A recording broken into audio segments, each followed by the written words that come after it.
There are cockroaches everywhere. There are mascots. They get into the food. The other day, a prisoner swallowed a cockroach. You can die from that.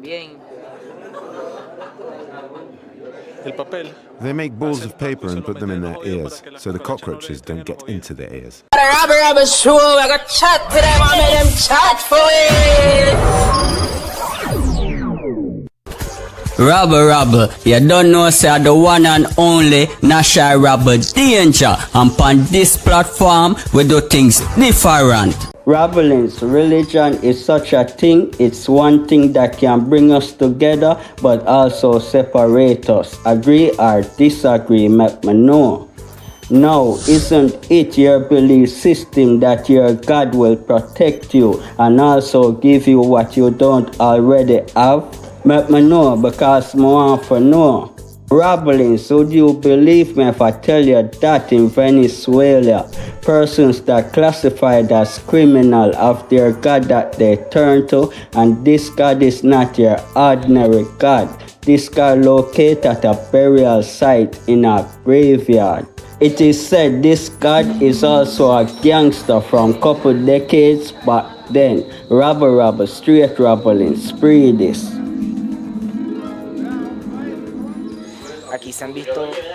There have been many miracles here. The Catholic Church doesn't want to admit it, but the spirits we speak to are perhaps the ones who have performed the most miracles.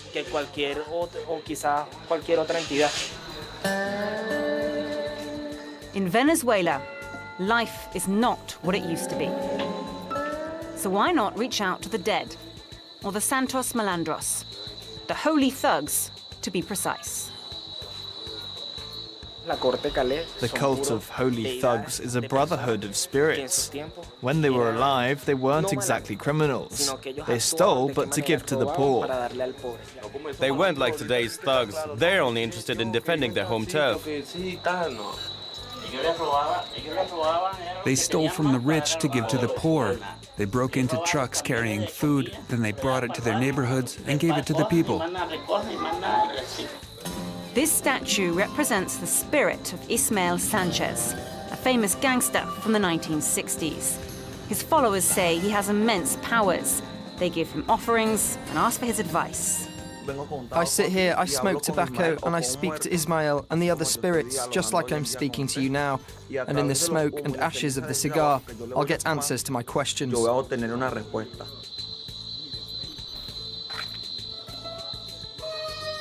Gang members say Ismael is a saint who protects and indulges them. He's their partner in crime. If we do something bad, he helps and looks out for us.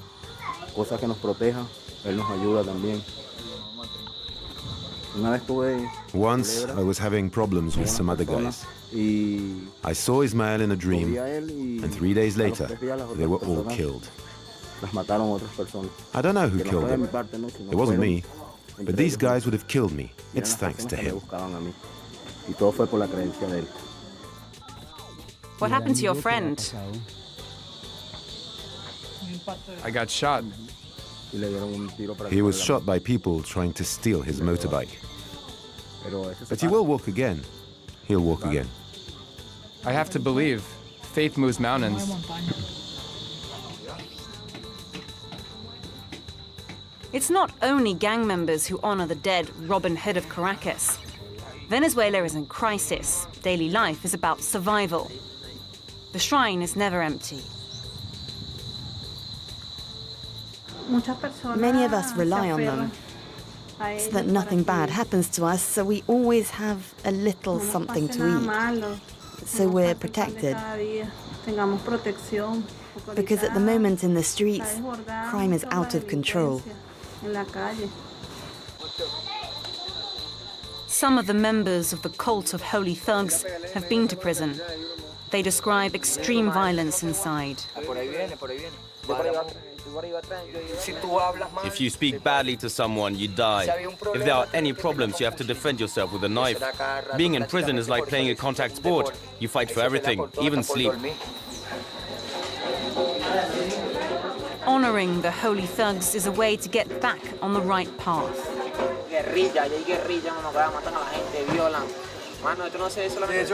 When the spirit comes down and enters someone, he speaks to them so they don't take the wrong path, so they don't follow his example. They tell him off. They know the risks, so they tell him to stop.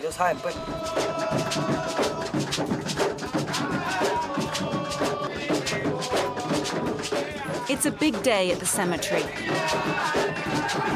Next to Ismail's shrine, his followers are inaugurating a new one. It's dedicated to the spirit of Elizabeth the Thief. She was Ismail's friend. He carried out his deeds with her.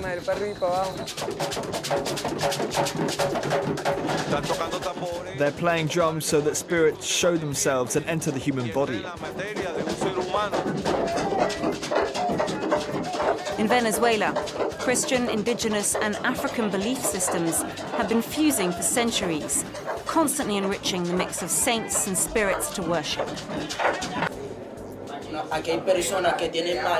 There are people here who have been waiting for 1 or 2 years to be transferred. There are people who have been here for 8 or 9 months. I've been here 2 years and 6 months. I don't have my ID documents, so I've still not been transferred. It's hard. It's not easy.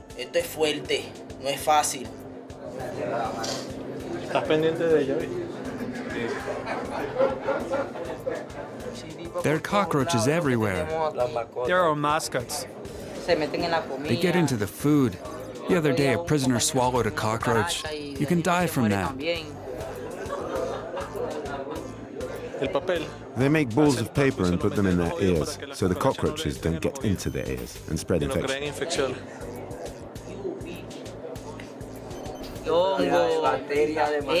But we're still human, and this is not life. We're suffocating. We're starving. We're thirsty.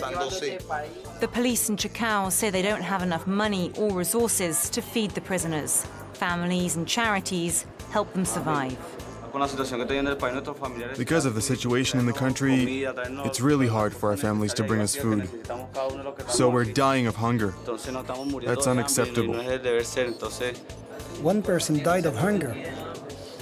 That's true. He was here. He died of malnutrition in this cell. He was called Manuel Fernandez. He died a month ago.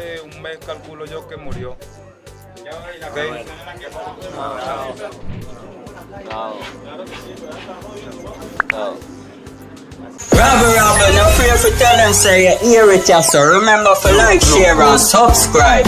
Straight Rabble.